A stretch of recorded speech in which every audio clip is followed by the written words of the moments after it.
All right, phase three. We start with phase three by talking about the plate and the width of the plate. The width of the plate for softballs is going to be about 6 softballs in width, and the width of a baseball is going to be about 7.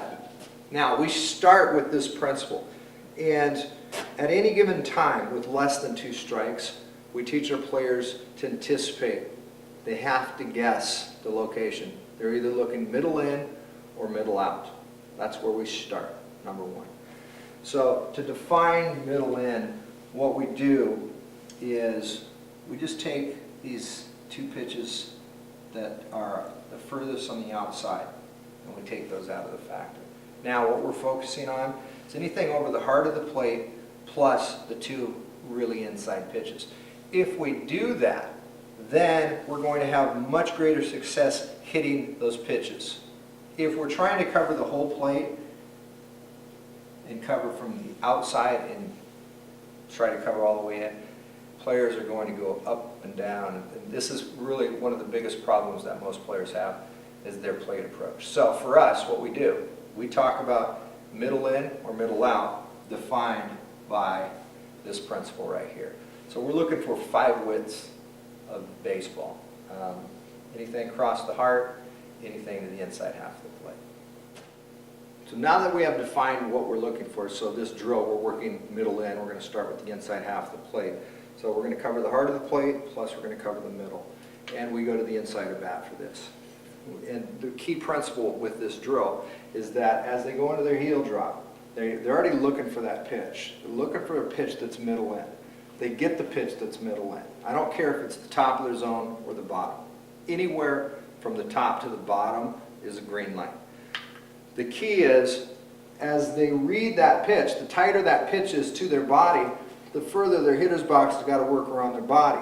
Their hitter's box and that front elbow's got to clear in order to keep this barrel in this path. So what we will do is we will just go to the V drill with the insider bat, and they're going to run their hands around their body. This is all based on the principle of being in your front axis. If you have a player that's sitting back in here, they're going to have a hard time getting their arms around their body, and they're going to end up rolling, or they're going to get jammed. If they're in their front side axis, their arms are going to be able to work smoothly around their body, and they're going to be able to keep that paddle, that barrel, on that inside half of the plate. Okay, really tight, running their arms around their body.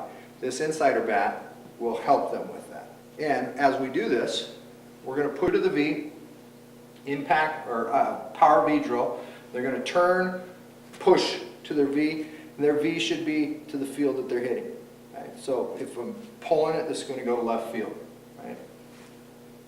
The V drill. And again, it doesn't matter if it's down low or if it's the top of their zone. You're applying the principles that you just worked on in phase 2. Next, I am just going to insert the impact bat into their hand. It's the length of their bat, and it's got a very small target area. So they're going to have to be really consistent, and their hands are going to have to really work around their body, and their hitter's box is going to have to be intact. In order to keep my barrel on that inside half of that plate, where my hands have got to be. Right? I have to run my hands around my body to keep that barrel into this position here. So when I push through, I'm pushing through to the V, and I'm snapping it off. Same thing with pitches that are down low. I'm going to run my arms around my body, and I'm going to push up through the ball. Finally, we will put their big barrel into their hand and work them middle in. Anytime we do this, when we're working middle in, our players are trained to leave those pitches that are on the outside half alone. Remember, the outside half are the 2 baseball widths that we were talking about out here for the baseball players. Leave those. You're not going to hit it. You're going to miss it. And if you do catch any of it, you might, maybe, catch just the end of the bat, and it's going to be a wasted at-bat for you. So, same thing, same process. Have them make sure they get their arms around their body. Their hitter's box is intact. And notice my elbow position right in here. Ideal impact is going to be based on where that is relative to my body. The further away my hand gets away from my body, the less power I'm going to have.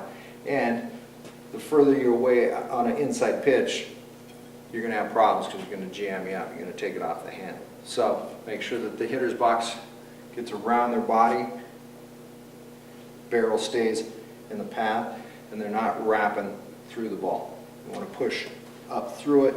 Once they get contact, push through to their V, and they will toast an inside pitch. So at this point, I will have them take 5 to 10 power Vs, and then I'll just let them cut loose and just start getting their reps in and really working that inside half. And I'll vary. I'll lay them out over the plate, and I'll really bust them inside, and I'll cover the top to the bottom of their zone.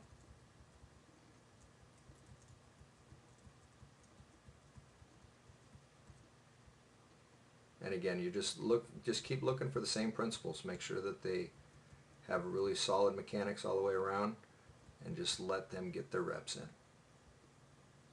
Once I get them swinging with the insider bat, then I'll move them to the impact bat, and then I will move them to their game bat. Put the impact bat in their hand, looking for the same thing. Try to jam them up a little bit, really force them to get that elbow out of the way so your barrel can get square, so they're not yanking into the side netting, that they're actually pushing right back up that same path and pushing through the ball. Square, good positioning, good balance behind it, pushes through it.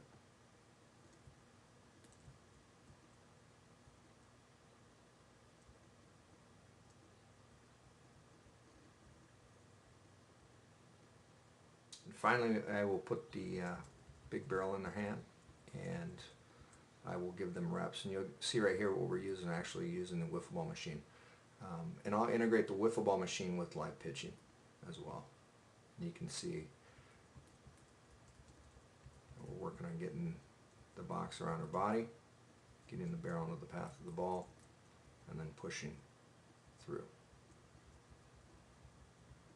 And just giving them the reps over and over and over on that middle end is going to be the key.